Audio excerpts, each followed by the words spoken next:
there's a growing market for surveillance products and services that, technically speaking, at least this is how it's advertised, is meant to be marketed only to law enforcement and intelligence agencies, is now finding a marketplace in some of the world's most repressive regimes to target writers at risks and dissidents. Perversely or paradoxically, it's liberal democratic governments that are becoming more authoritarian.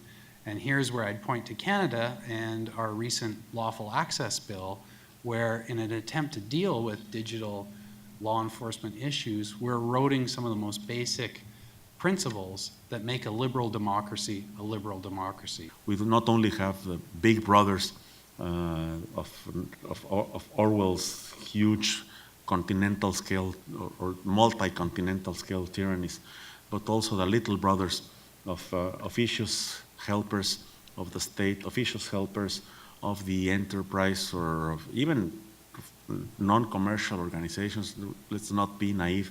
Even there, you may have a suppression of critical speech. We as a society and as a government, we were so naive because we think that the typical gangster doesn't have any knowledge or access to technology, and we were wrong. And unfortunately, when we discovered that in 2011, when 4 bloggers, at least one of them a full-time journalist, they were brutally assassinated in the border with Texas.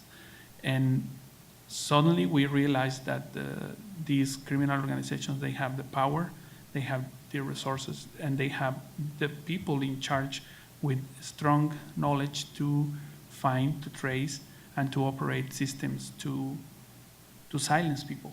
We cannot control hate speech, it seems, anymore without serious limitations on freedom.